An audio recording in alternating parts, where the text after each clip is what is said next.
সরকারের দাবি পূরণের আশ্বাসে এলপিজি সিলিন্ডার বিক্রিতে পূর্ব ঘোষিত ধর্মঘট কর্মসূচি প্রত্যাহার করেছেন ব্যবসায়ীরা। 2 সপ্তাহের মধ্যে সরবরাহ নিয়ে সংকট কেটে যাবে বলে ব্যবসায়ীদের সঙ্গে বৈঠকে আশ্বাস দিয়েছেন দেশের জ্বালানি নিয়ন্ত্রক সংস্থা বিইআরসি চেয়ারম্যান। এদিকে চলমান গ্যাস সংকটের মধ্যে দেশের অধিকাংশ স্থানে এলপিজি সিলিন্ডার বিক্রিতে চলছে নৈরাজ্য। বাড়তি দাম দিয়েও গ্যাস পাওয়া যাচ্ছে না অভিযোগ ভোক্তাদের। জেলা রিপোর্টারদের পাঠানো তথ্য ছবিতে ডেস্ক রিপোর্ট।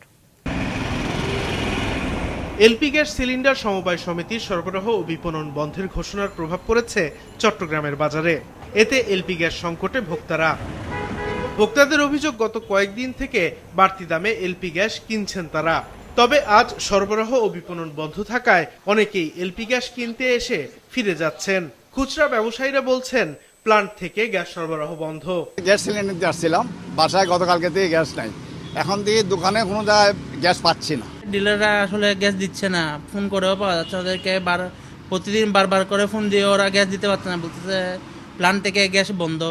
খুলনায় খুচরা ব্যবসায়ীদের কাছে অগ্রিম টাকা দিয়েও সিলিন্ডার কিনতে পারছেন না ভোক্তারা। সঠিকভাবে সাপ্লাই পাওয়া যাচ্ছে না, কাস্টমার গ্যাস চাচ্ছে, এই যে আপনার সামনে ফোন দিচ্ছে, কিন্তু আমার আসলে সাপ্লাই দেওয়ার মতো পর্যাপ্ত গ্যাস নেই। এখন এই পরিস্থিতিতে বেচা কিনা সবকিছু বাদ দিয়ে খালি করে সিলিন্ডার বসে আছি।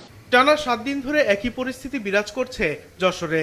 গ্যাস সংকটের কারণে দোকান বন্ধ রেখেছেন অনেক খুচরা ব্যবসায়ী। ডিলাররা গ্যাস যে পরিমাণে দেওয়ার কথা সেই পরিমাণে তো আপাতত দিচ্ছেই না, বসুন্ধরা দিচ্ছেই না, বলে কি নেই। গ্রাহকের সাথে যে পরিমাণে ঝগড়া হচ্ছে তাতে করে আমাদের দোকান বন্ধ করে দিতে হবে। এদিকে জেলা শহর নোয়াপাড়া বাজার সহ বিভিন্ন এলাকায় 12 কেজি ওজনের সিলিন্ডার কিনতে 1700 টাকা গুনতে হচ্ছে ভোক্তাদের। গরিব মানুষ কিভাবে চলবে, কিভাবে সংসার চালায়? 500 টাকা 300 টাকা কামলাবাজি করে দেশে যদি এভাবে গ্যাস দাম বাড়ে তাহলে তো মানুষের খুব অসুবিধা। তীব্র গ্যাস সংকট দেখা দিয়েছে মানিকগঞ্জে। সেখানে বিল পরিশোধ করেও তিতাসের গ্যাস পাচ্ছেন না গ্রাহকরা। এর মধ্যে এলপি গ্যাস না পাওয়ায় জেলার অধিকাংশ বাড়ির রান্না বন্ধ হয়ে গেছে।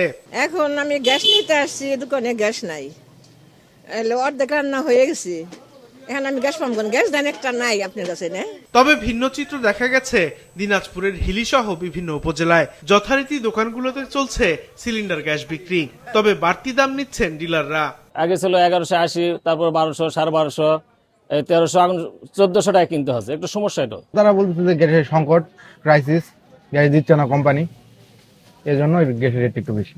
চুয়াডাঙ্গা, মাদারীপুর, রাজবাড়ী, খাগড়াছড়ি সহ দেশের বিভিন্ন এলাকায় গ্যাস সংকটে তীব্র ভোগান্তিতে গ্রাহকরা।